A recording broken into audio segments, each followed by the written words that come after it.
previously I think we were sort of seen as a pampering, feel good, maybe do it once every 6 months or something as a treat, whereas now people are seeing it as more of a lifestyle thing to get a professional treatment by a beauty therapist. I think someone that goes into a salon and goes into a good salon has a really good perception and a good understanding that therapists know their stuff and they're better than going to a doctor or going to a dermatologist, but it really depends on the calibre of the salon that they visit. And I think that those that have never walked into a salon have no idea the skill and the expertise level that is waiting for them there.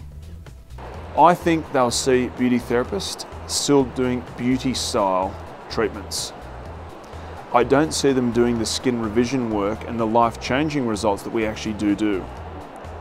Now, I think that could be also, it's the perception of the public because of, again, some cowboys out there saying heal the sick and raise the dead, and it doesn't come through that way. So the perception of the public is not entirely their fault, but I think our industry needs to be elevated to that professional. It comes back to your question before about the dress. If everyone had the united front, that professional look, the clinics were hygienic and everything was great, I think they would have no choice but to put us in a higher regard. There's a big gap between a beauty therapist and a dermatologist, and that's where dermal therapies really fits in. So that's becoming quite popular in Australia at the moment, and you know, they really need to be able to understand the structure and function of skin, because we're not just working with topical products anymore. We're not just working with creams and lotions that sit on the surface. We're talking about ingredients that are in high percentages, in pure forms, in delivery systems, that if you don't analyse the skin and understand its structure and function, you can cause trauma to it if you don't give the right ingredients. It's skin prescription. So you've got to have that fundamental knowledge of the skin to be able to physiologically change it and give your clients the results that they're coming to you for. If you don't understand the structure and function of the skin, you'll never truly understand what you're trying to do. You know, you can never ask, you know, you've got to be able to ask yourself, what am I trying to do here? What do I see? What's going on here? And what ingredients do I have that can physiologically correct that?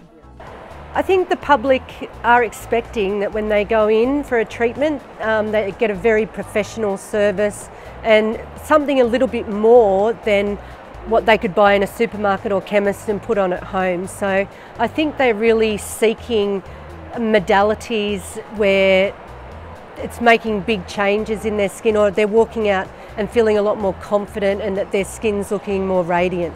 Doctors have focused on so many different aspects of well-being, whereas beauty therapists have certainly specialised in skin. They know skin inside out, they know ingredients inside out, they know how ingredients work to treat and influence different skin conditions and the causes, not just the symptoms that they're seeing. Without a word of a doubt, I'd recommend anyone to go to a therapist for a skin condition before a doctor. And even doctors, you know, I've met a number of doctors that sort of go, wow, your skin knowledge is unbelievable. And I think, well, that's really weird. How come they don't know that? But skin is a small part of their training in comparison to our training. I think it's mixed. I mean, obviously you can't label it as one thing because, you know, the different people, you know, you talk to definitely have a different perception.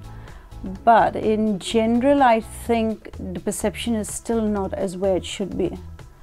And again, I would blame the beauty industry for that. There's not much regulation, and also the industry itself should take responsibility to actually, you know, kind of be responsible for that perception.